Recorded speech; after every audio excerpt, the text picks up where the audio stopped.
Hello and welcome to the podcast PFI Talks, which is brought to you by Prague Finance Institute and the leading Czech economics research center Serge EI. It is my pleasure to welcome Pavel Mucha, the founding partner of Enern, a leading Czech venture capital fund. Hello. Good morning. Wonderful. I'm very glad you could come to our weekly gathering. It's been the case recently. And I have 4 questions for you. The first one the first 3 are all related to COVID. And probably we will really focus on COVID-related, impact on the economy and venture capital investments. What was the defining moment this spring or early or late winter when you realized that things actually won't be the way they used to be, and we will have to get used to completely new set of circumstances and maybe a completely new normal? Yeah. Back then, I accidentally started executive program at Harvard Kennedy School. And was it in person or? No, that was actually remote. It was starting later in February, but I did it out of Prague, which saved me of all kind of later travel surprises, which in retrospect, I'm quite grateful. But one of the first discussions we had in the program was actually COVID, and what was most educational was actually learning how mechanics of epidemics and how the spread of virus and how the benchmarks actually work. And being immersed into that theme, you just realize the brutal speed of such virus spread. You realize a complete unpredictability, who's gonna get killed and who just gonna get a simple flu, or who may just get some lasting implications to the health condition, because you just basically don't know. And and there's no tool that can stop it. So that was a moment of realization that this is probably first time in my life that I should admit that, hey, I don't know where I'm standing on that roulette. And if you picture that, there are these grotesque movies where you're standing on the rails and there is this train coming towards you at a high speed. And just in the last second, it changes the route. So you don't know where you stand when it comes to relationship of that. So were you really scared at that moment? Or were you more informed about thinking and getting prepared for what to expect? So I would say I was informed to be correctly afraid. Mm-hmm. So you got educated in managing your fear. I think I got scared, and I didn't really know how to manage it. Let's be honest. But then we just all turned into this inevitable restrictions. And then you realize that you're actually going through completely new experiences, right? Solitude. Everything moves to the screens, which initially is incredibly romantic. Later, it becomes a little bit boring. And at the end, it's extremely tiring because it seems that we as humans really need a touch. And we need to be together, and we may not to be together in situations where we clearly waste time. And I think that's where COVID was helpful, that we got time to get our thoughts better organized, realize some of these wasters. So I think that going forward, those will be different times, but as they are today. No, I hope that they will not be same as they are today. Okay, so you would be clearly the part of the sort of school of thoughts of people who think that things are not going to go back to where they used to be in 2019, let's say, that we're actually going to live in a completely different, or at least slightly different, let me correct myself, circumstances or way we do things. Yeah, without any amplifier, I would just say different. If I sort of relate it to my own business life, I can imagine that there could be less business travel because I can deliver a good quality contribution to my remote teams without being always in person present. And that's a significant time saver that can be used for good somewhere else. If I may add to that, from your, given your field, investments into startups, was the arrival of the pandemic and everything that came with it something as sort of a well-known, defined as black swan, or was it an opportunity for you? So in the beginning, the first line of thought was black swan. We actually went through entire portfolio, made sure all our runways are safe or reasonably long.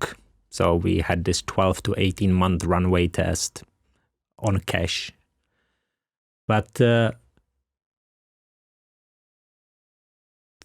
months later, we realized that actually it may in fact be quite opposite. And instead of looking at black swan, vast majority of our companies flourish. And I obviously subscribe that to specifics of digital economy. I would think that that completely cannot be extrapolated to the entire economy. But that was a big realization that what looks as a black swan day one can actually be a big fish. Which is actually worth trying to catch. Okay. What was the main or the most important lesson that the pandemic has taught you in terms of your life, personal life, and business? So I think when it comes to business, I think that what we just said, I think is a big lesson. So when you see black swan, don't assume it can only be black swan. There is always the other side of coin.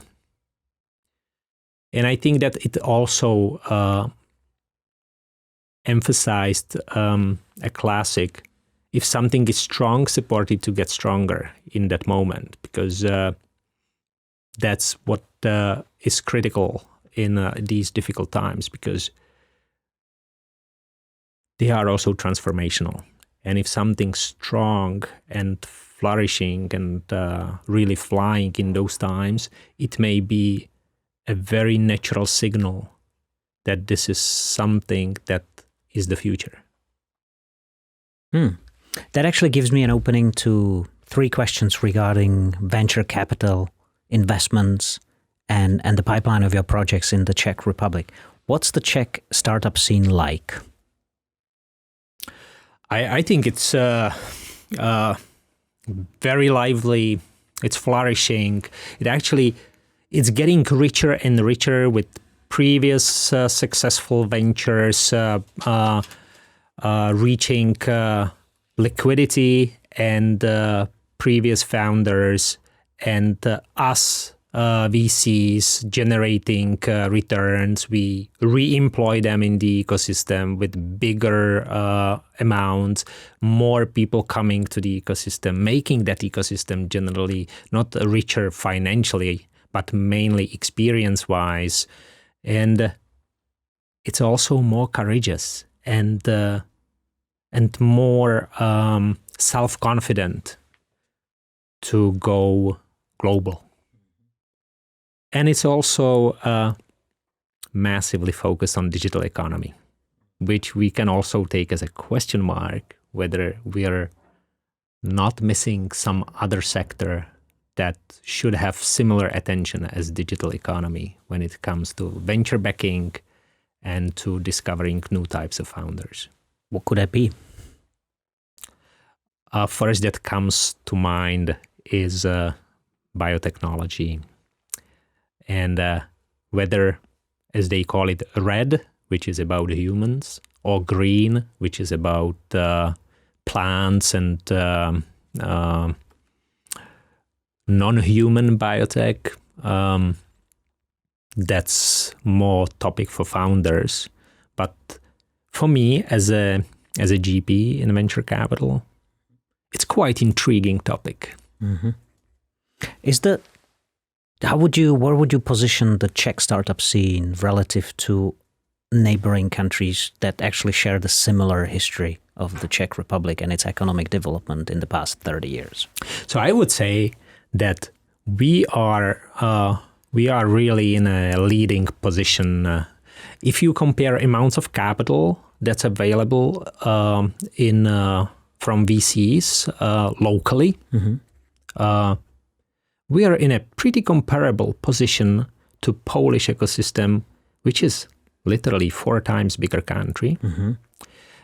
If you look at the startups that come out of our forests versus mm-hmm. Polish forests or Romanian or Hungarian, we have some really great ventures that got born here.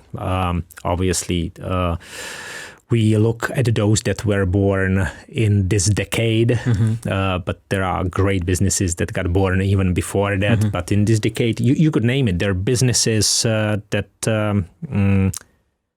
people know, right? They mm-hmm. became mainstream. Rohlik is one of them. Yeah. In a B2B space, Muse that serves hospitality, or a product board that helps the product managers to do a better job. These mm-hmm. are great examples of businesses that can aspire to be at some moment the Czech unicorn, mm-hmm. If I use the buzzwordy label mm-hmm. of startup success. And look into other parts of Eastern Europe, I think UiPath is obviously a clear mm-hmm. Superstar of the region, but it's more about what else ecosystem can produce, whether this is a single event or it's a start of a repetitive mm-hmm. Flow of situations. And I would say that probably the one that's most advanced in this repetitive flow would be Estonia. Mm-hmm. That has a streak of businesses that actually grew into massive global businesses. Started historically with Skype, but mm-hmm. TransferWise in this time, Pipedrive. So you can name a few that I'm very confident that we will have these mm-hmm. In Czech Republic too. Okay. We're already making them. We're already making them. So could you actually open a little bit of a curtain on what's in the Enern's pipeline in terms of companies coming up? Yeah. So we're looking at a lot of topics in sort of B2B2C space. So tools that help businesses to produce better services for consumers. And I can give you an example. I'm personally now looking at virtual care. Virtual care, uh-huh. That's a Polish company or originally in Poland? I would prefer not to disclose at this point. Okay. But it's a virtual care for people suffering from severe lung diseases, mm-hmm. Which are chronic, and they're actually third deadliest of all diseases that we actually have, which came to my surprise once I started to study it, that mm-hmm. It's actually a big deal, lung diseases. Mm-hmm. says Pavel Mucha, the co-founder of venture capital fund Enern, one of the leading venture capital fund in the Czech Republic. Thank you and goodbye. Pleasure. Nice talking.